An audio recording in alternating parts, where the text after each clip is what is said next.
Vamos lá? Abra sua Bíblia comigo aí, João capítulo 5. João capítulo 5.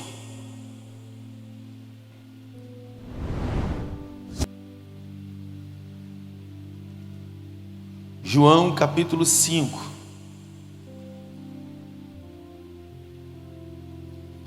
Estamos felizes, né? Esse mês é um mês de batismo na igreja.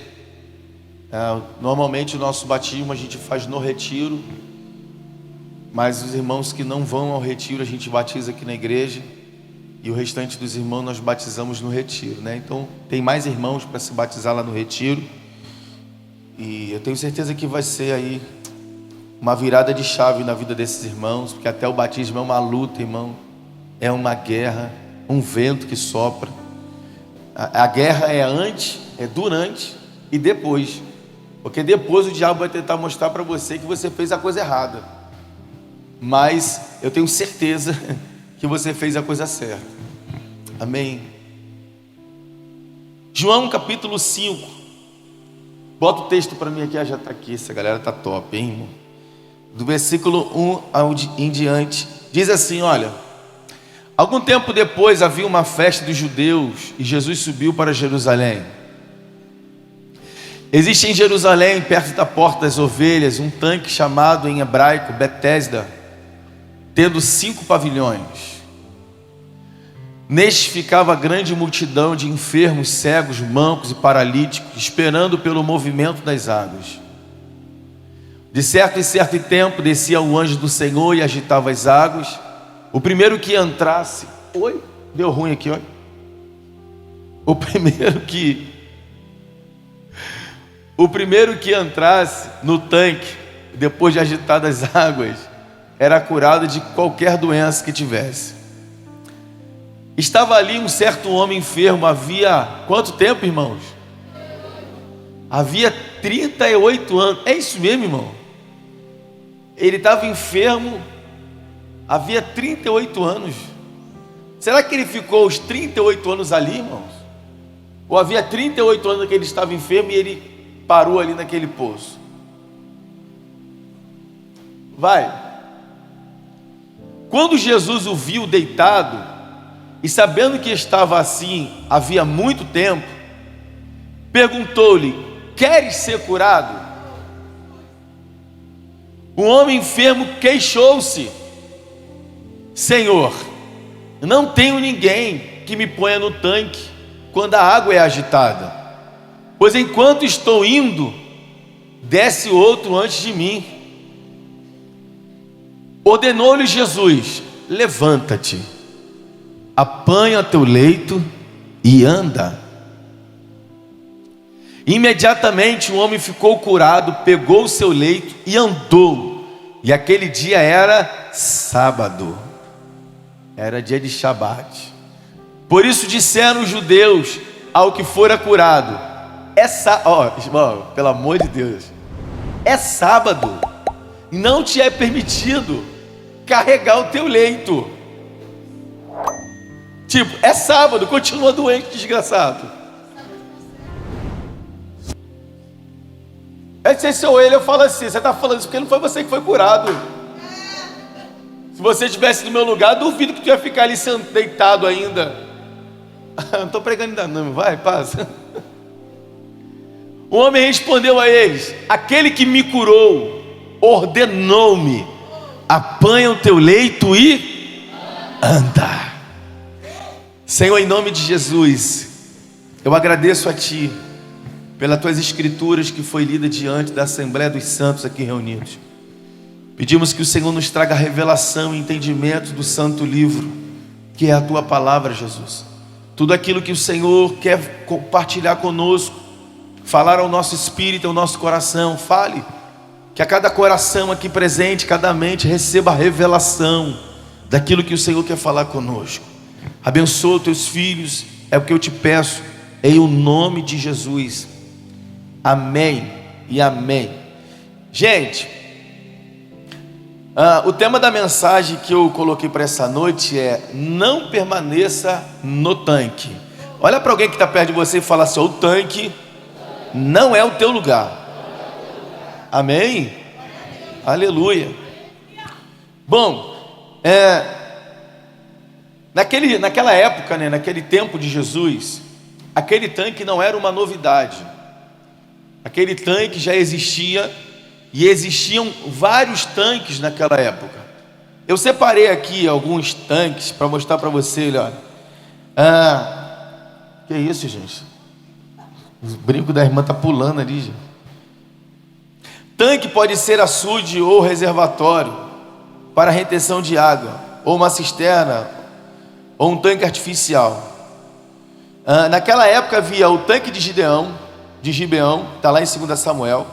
Tinha o tanque de Hebron, tinha o tanque superior de Jerusalém, tinha o tanque de Samaria, o tanque do rei, o tanque de Siloé, e o tanque do peixe de Esbom, e o tanque inferior, e o tanque velho. Olha a quantidade de tanque que havia naquela época. Cada tanque desse tinha um propósito, mas o propósito principal daqueles tanques era justamente um reservatório de água, porque você sabe que vira e mexe, Israel e Jerusalém estavam sendo cercados por inimigos, e eles viviam em guerras.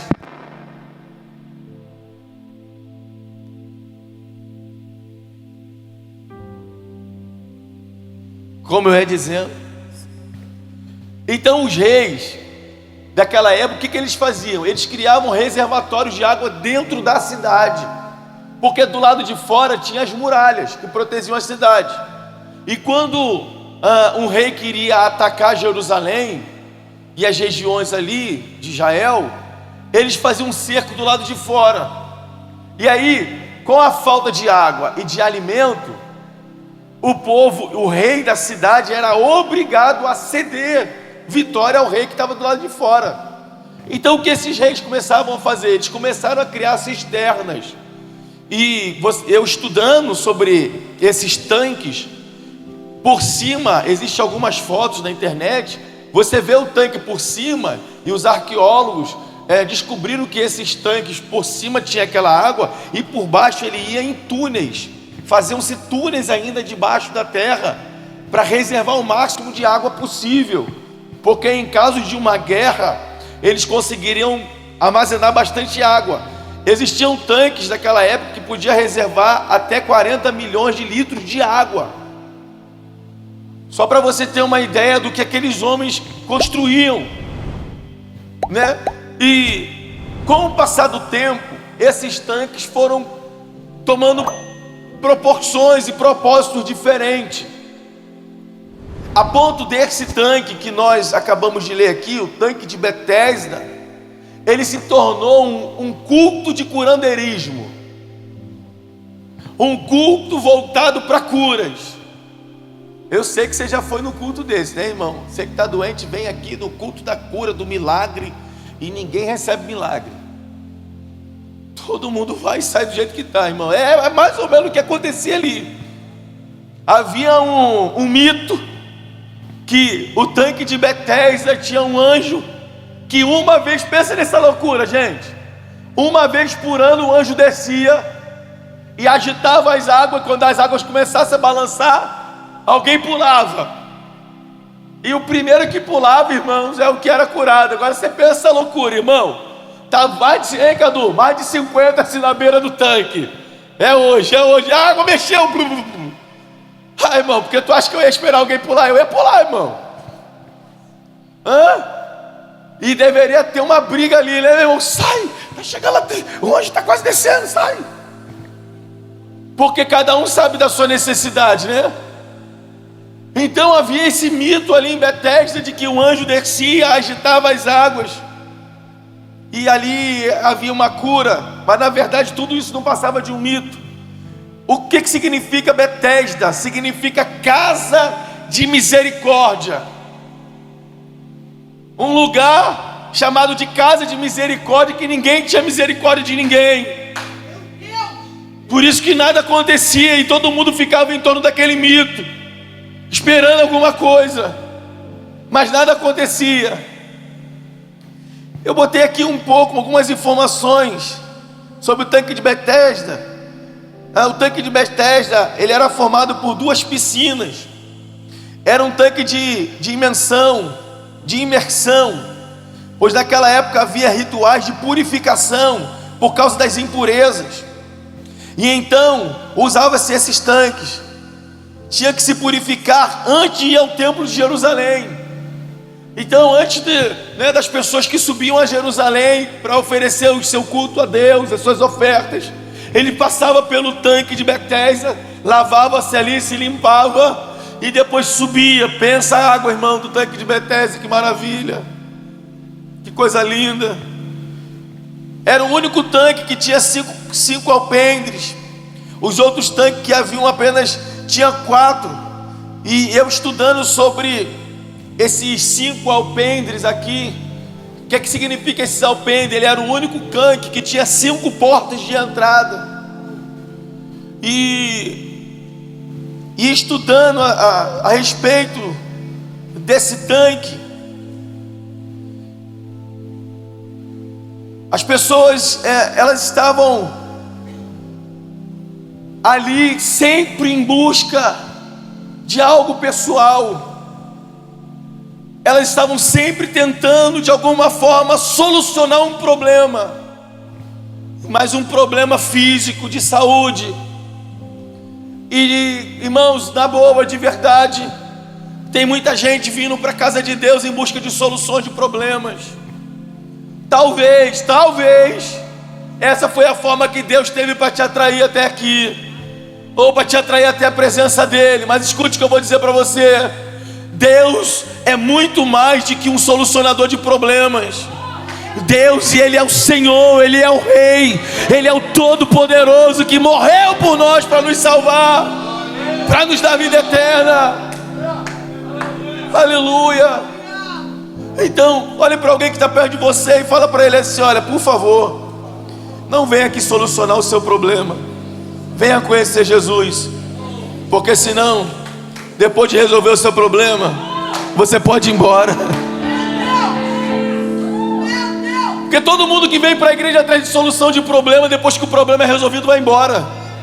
Por que isso, pastor? Porque elas não vieram para conhecer a Cristo, elas não vieram para se encontrar com o Senhor e Salvador. E isso é um problema, irmãos.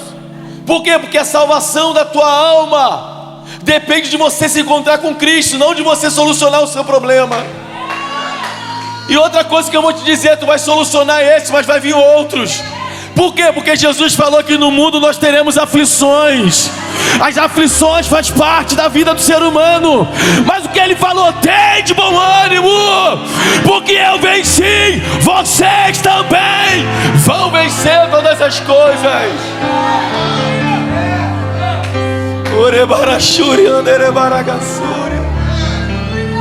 Aleluia. Uou. Aleluia.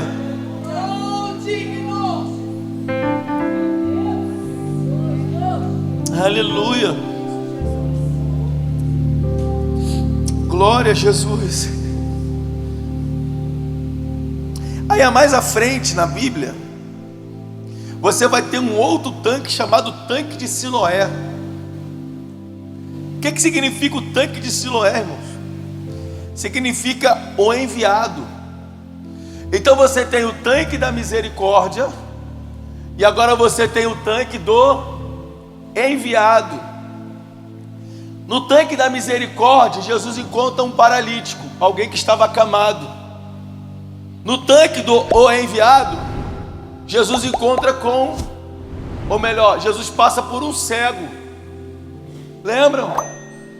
E aí quando Jesus chega perto daquele cego, os seus discípulos vão perguntar para ele: quem pecou? Foi ele ou foram os seus pais? Aí Jesus vai falar: não, nem ele nem os seus pais pecaram, mas ele nasceu assim para que se manifestasse a glória de Deus na sua vida. E naquele momento Jesus pega, cospe no chão, faz meio que um lodo, passa na vista do cego e fala para ele: olha, vai no tanque de Siloé e lava os teus olhos.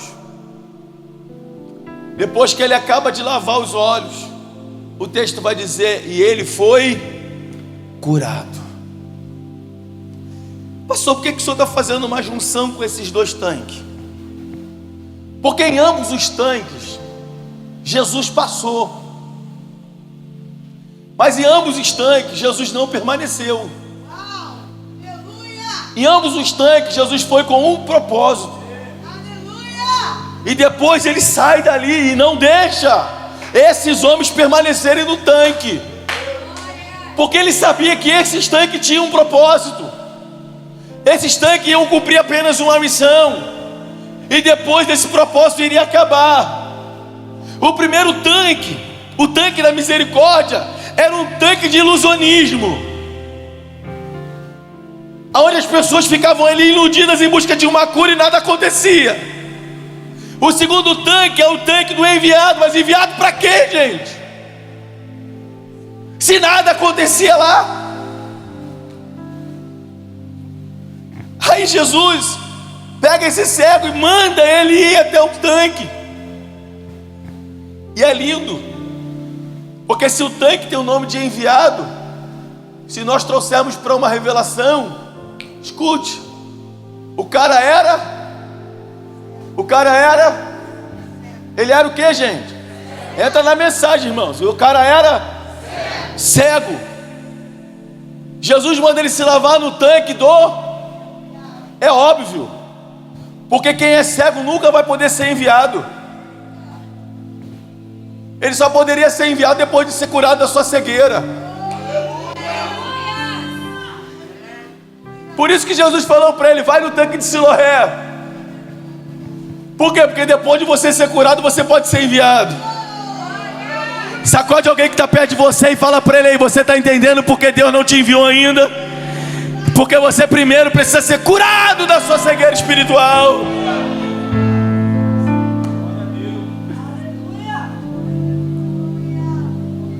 Eu separei 3 coisas para falar com você aqui bem rápido.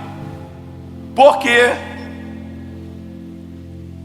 não devemos permanecer no tanque.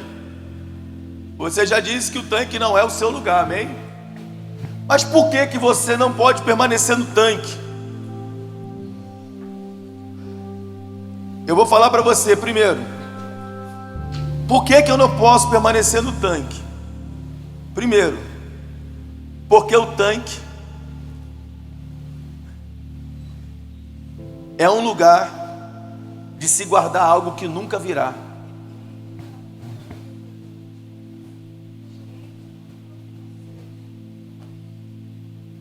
Por que o tanque não é o teu lugar? Porque é um lugar de você aguardar algo que nunca virá. Aqueles homens estavam ali no tanque pedindo, esperando um anjo, pelo amor de Deus, irmão. Uma vez por ano. E quem é que viu o anjo? É porque tem que ter visão espiritual, né? Para ver o anjo. Tem que ter uma visão aberta. Então eles ficavam ali. Aí entra o tempo que eu falei. Quantos anos o cara estava enfermo? Agora eu não sei se ele estava enfermo 38 anos, porque o texto não deixa muita clareza sobre isso, ou se ele estava ali há 38 anos aguardando algo que nunca viria. Por que nunca viria? Porque ele estava no lugar errado. O tanque não era o lugar dele. E uma vez que eu busco respostas aonde Deus não está, nunca virá, irmãos.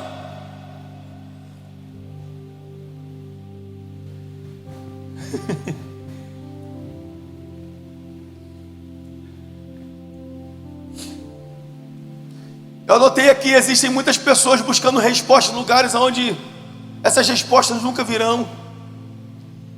E existem cenários que são permissão de Deus para que possamos nos encontrar com Ele. Então a primeira coisa, eu não posso permanecer no tanque. Por quê? Porque o tanque é um lugar de aguardar algo que nunca virá. Mas olha que coisa esquisita, né? Ele estava ali um bom tempo, o milagre nunca tinha vindo, mas como o lugar se chamava Casa de Misericórdia, Jesus resolveu passar lá, gente. Por quê? Por causa do nome misericórdia. Se não fosse o nome misericórdia, talvez ele não ia lá. Mas a misericórdia que estava nele é que levou ele até aquele tanque, para se encontrar com alguém que estava lá há muito tempo. E aí, o que a gente precisa compreender, que se nós estamos em lugares, ou se nós estamos perto de pessoas, ou se nós temos convivido com gente que jamais trará algo de Deus para a gente só vai perdendo tempo, irmãos. E tempo é uma coisa que não volta. Tempo é uma coisa que, se você não souber aproveitar, você nunca mais vai viver ele.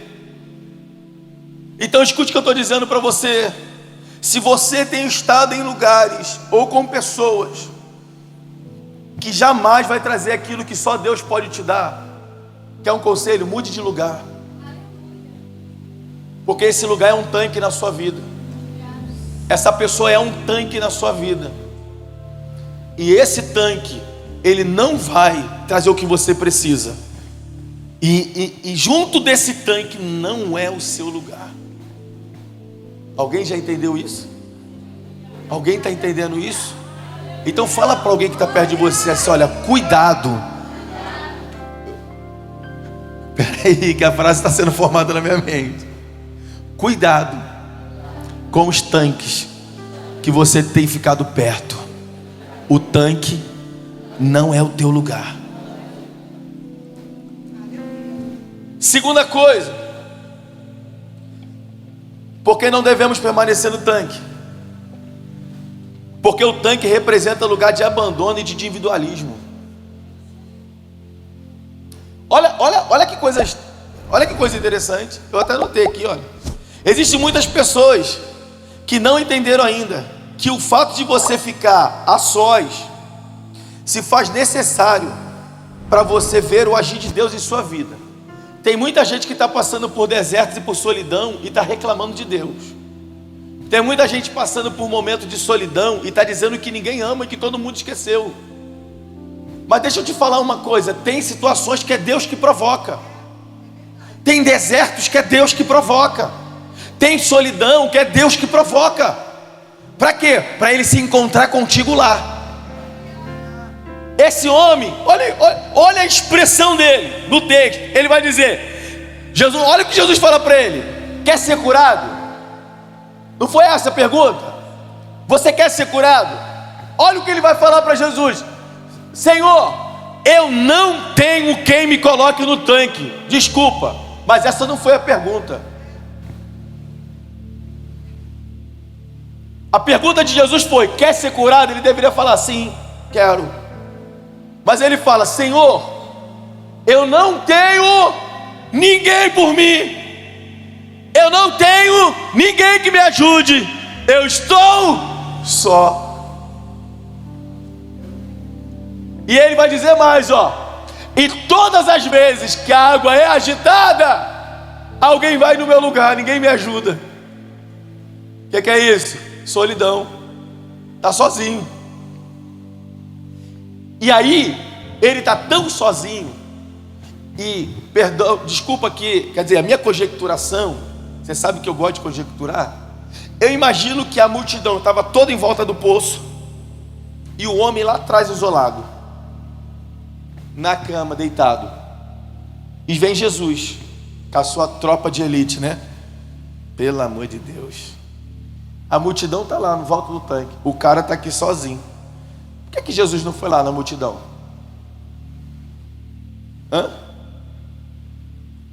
Por quê? Porque a solidão daquele homem, o que ele estava passando, ele precisava se encontrar sozinho com Jesus. Aí Jesus não vai lá onde está a multidão, Jesus vai lá onde ele estava. E conhecendo Jesus, na boa, o homem estava deitado. Eu imagino Jesus. Você quer ser curado, filho? Aleluia! Eu imagino o homem deitado olhando para Jesus.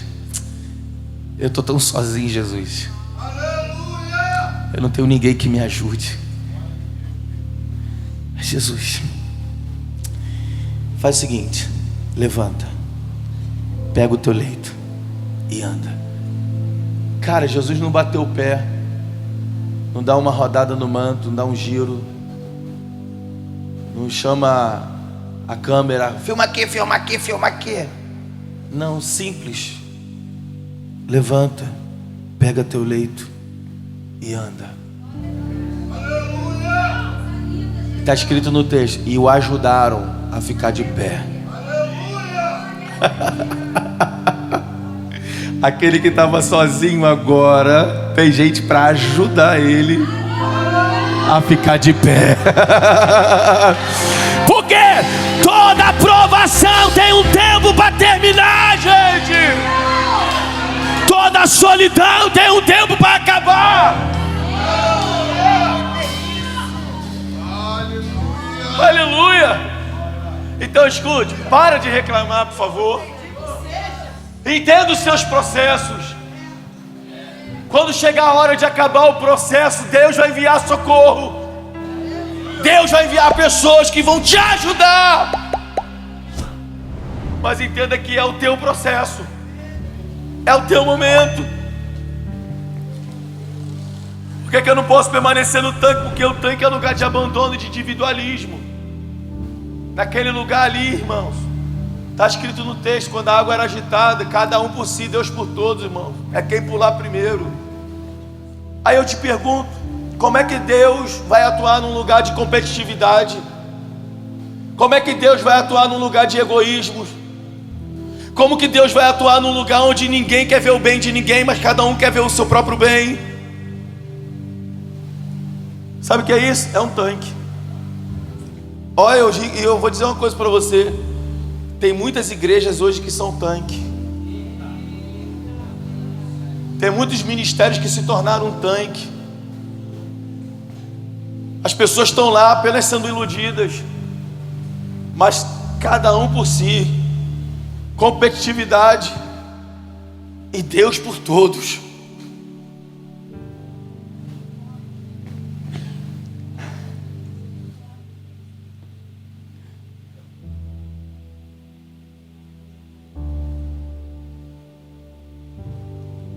Eu anotei aqui uma coisa que eu sei que Deus vai falar com alguém. Eu anotei essa frase que o Senhor falou comigo. Existem muitas pessoas querendo a ajuda de Deus, mas o que Deus quer é mudar as suas histórias. Aquele homem queria uma ajuda para ser curado, mas o que Jesus queria era mudar a história daquele homem. Você está entendendo isso? Às vezes você entrou aqui querendo apenas uma ajuda de Jesus, uma ajuda do pastor, uma ajuda de alguém. Mas deixa eu te falar, Jesus não quer só te ajudar, Ele quer mudar a história da sua vida. Ele quer mudar o cenário da sua vida por completo. Se tem uma coisa que Jesus é perito, é transformar a vida do homem, irmãos. E Ele não está apenas interessado em te ajudar, porque isso para Ele é mole. Se você for ler o texto todo depois, você vai ver que as pessoas, quando se deparam com aquele homem, falam: peraí, você não é aquele cego? Peraí, você não é um aleijado? Como que você foi curado? Eu vou entrar no cego ainda. Você não é um aleijado? Como que você foi curado? Hoje é sábado, você não podia pegar o seu leite, você não podia pegar a sua cama. Aí por isso que ele dá aquela resposta: deixa eu falar uma coisa com vocês. Quem foi que curou você? Ele fala: olha, eu não sei quem foi, mas eu sei que o homem falou para mim: pega o teu leito, e ordenou-me: levanta e anda. Jesus não só resolveu o problema daquele homem, Jesus mudou a história da sua vida, irmão. Você está entendendo? Fala para alguém que está perto de você assim: olha, Jesus não quer só resolver o seu problema, Ele quer mudar a história da sua vida, a história da sua casa, a história da sua família, a história dos seus pais, a história da sua vida. Ele quer mudar tudo, gente. Ele quer mudar tudo. Olha, e se é uma coisa que eu gosto de fazer é conjecturar, e eu vou conjecturar em nome de Deus, sabe? Se você quer que Deus mude apenas uma situação para você, que Ele resolva só um problema, Ele nem vai entrar, irmãos. Ele não vai entrar porque ele não é curandeiro. Ele não vai entrar porque ele não é mágico, para ficar ali, sabe, fazendo uma ilusão com você. Agora, se você falar para ele: Jesus, entra na minha vida, entra na minha casa, Jesus, entra no meu casamento, Jesus, entra na vida dos meus filhos. Aleluia, eu estou sentindo ele aqui, aleluia. Aí ele vai entrar, meu irmão, para fazer morada e para mudar todas as coisas. Ele vai colocar tudo no devido lugar. Convida ele para entrar, pelo amor de Deus. Convida ele para entrar. Oh, aleluia. Convida ele para entrar. Você pode fechar os seus olhos por um segundo e dizer para ele: Jesus, entra. Jesus, entra na minha vida, entra no meu casamento, entra. Eu não sei aonde você quer que ele entre, mas diga para ele: entra, faz morada, muda tudo de lugar. Fica à vontade, Jesus.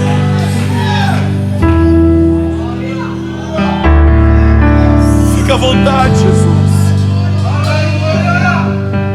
Fica à vontade, Jesus. Muda tudo de lugar. Mas que se cumpra a tua vontade.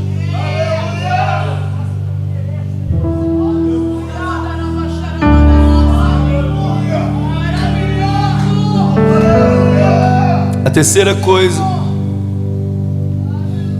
porque não devemos permanecer no tanque. Porque no tanque é um lugar de muita limitação. E o que Deus quer, a terceira coisa, Ele quer manifestar a sua glória na minha vida, na sua vida. Ele quer manifestar a glória dele nas nossas vidas. Aqui, escuta aqui. Se aquele homem entra no tanque e é curado, a glória vai para quem? A glória vai para quem? Vai para o tanque. Então Jesus nunca ia dividir a glória dele com o tanque. Então por isso que o que Jesus queria fazer era mudar a história daquele homem, e não só resolver o seu problema. A mesma coisa aconteceu com o cego.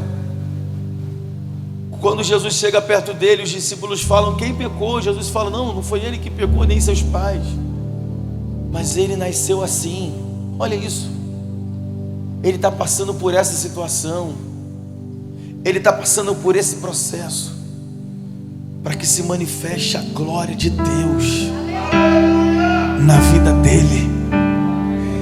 Escuta, irmãos, se você entender que o que Deus quer é manifestar a glória dele no cenário que você está vivendo.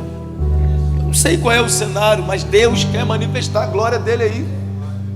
Como que ele vai manifestar a glória dele, pastor? Ele vai entrar, vai solucionar o problema, vai morar aí na sua vida, na sua casa, e todos vão ver o que ele está promovendo na sua vida. Então a glória dele vai aparecer na sua vida, e é isso que ele quer. Ele quer manifestar a sua glória. E aí eu escrevi aqui, olha: o socorro de Deus só vem quando precisamos. A provisão de Deus só vem quando precisamos. A cura de Deus só vem quando precisamos. O milagre de Deus só vem quando precisamos. Você está entendendo? Porque às vezes situações acontecem e nós queremos nos livrar dela. Sabe, as adversidades, os problemas que nós vivenciamos, que faz parte da vida do ser humano. Por isso, meu irmão, o culto Pare de Sofrer não deveria existir. Porque Jesus não prometeu que nós iríamos parar de sofrer. Ele disse: você vai sofrer, você vai ter aflições, mas eu venci. Vocês também vencerão. Ele não disse que nós teríamos ausência de problemas. Ele disse: vocês vão ter problemas. Porque problema faz parte da vida do ser humano. Mas ele disse que ele estaria conosco todos os dias. E o salmista no Salmo, eu vou lembrar o Salmo 119, versículo 34. Ele vai dizer: muitas são as aflições do justo, mas de todas elas o Senhor os livrará. Quantas são as aflições? 1, 2, 3, 4, 5, 6, 7. Ih, pastor, já comecei o ano. Não tem problema. Já tem 10 aflições aí? Ih, mais 10. De todas elas Ele nos livrará. De todas elas Ele nos livrará. Salmo 34, versículo 19. Lembrei melhor. É de todas, irmãos. O que você está precisando de Jesus, Ele tem para te dar. Ele tem socorro para te dar, é óbvio que Ele tem. Mas Ele só vai entrar se for para tomar conta de tudo. Quer convidar Ele para tomar conta de tudo? Eu garanto a você, Ele vai entrar. Agora, se você quer só solucionar um problema, Ele não vai entrar. Porque Ele quer ser Senhor da sua vida. E Senhor significa dono de tudo. E para a gente concluir, eu botei aqui uma conclusão. Saia do tanque hoje e se encontre com Jesus. Porque Jesus tem e é tudo que você precisa. Aleluia, aleluia. Alguém está sentindo a presença do Espírito Santo aqui? Que presença é essa, irmãos? Feche os seus olhos. O Senhor trouxe alguém aqui para falar isso. Feche os seus olhos. Alguém entrou aqui nessa noite precisando ouvir a voz do Senhor, e Ele está falando com você hoje. Sai do tanque, vem se encontrar comigo, porque eu vou mudar a sorte da sua vida. Eu vou transformar o cenário da sua vida por completo. Eu não quero só solucionar o seu problema, eu quero transformar a sua vida. Eu falei para você de 2 homens, enquanto você está orando. Eu falei para você de 2 homens com problemas gravíssimos, um paralítico e um cego. Ele resolveu o problema daqueles homens e mudou a história de suas vidas. Se você for lá, irmão, se você for lá ler a história do cego, é bem parecida com a daquele homem aleijado. Vão indagar ele quem o curou. Ele vai dizer: olha, quem me curou eu não sei, mas uma coisa eu sei. Ele passou a mão nos meus olhos e disse: vai e lava no tanque. Jesus pode escrever a sua E quando eu me lavei, eu fui curado. A história desse homem cego é tão transformada que os sacerdotes vão mandar chamar os seus pais para indagar os seus pais, para saber se era ele mesmo. É ele que era cego. Os pais vão dizer sim. Como ele voltou a enxergar, nós não sabemos. Ele nasceu cego, mas agora nós sabemos que ele está curado. E a história daquele homem repercutiu em toda a cidade, porque é assim que Jesus quer fazer. Ele quer transformar nossas vidas de forma tão grandiosa, que o nosso testemunho vai tocar em outras pessoas. Outras pessoas vão ver a glória de Deus. Porque às vezes quando a gente fala da glória de Deus, as pessoas acham que a gente vai criar asa, sabe, que o nosso semblante vai ficar espelhado. Ei, meu irmão, ver a glória de Deus é ver a transformação que Deus está produzindo na sua vida. E isso é a glória de Deus refletindo para as outras pessoas. É Deus transformar as suas atitudes, Deus transformar o seu caráter, Deus modificar quem você é. E as pessoas vão ver e vão glorificar a Deus, vão exaltar a Deus e vão dizer: glória a Deus, a vida dele foi transformada. A minha festa estava tão vazia de sorrir. Você pode adorar o Senhor aí, você pode adorar o Senhor. E quando eu pensei que o rio ia secar, olha o que ele fez comigo. Aleluia! Aleluia! E vai fazer assim contigo hoje.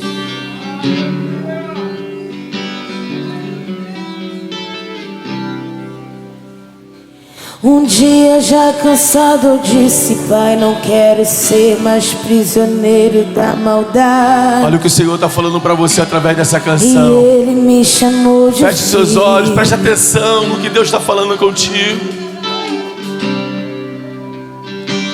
Pedi perdão, me humilhei, chorei como eu chorei.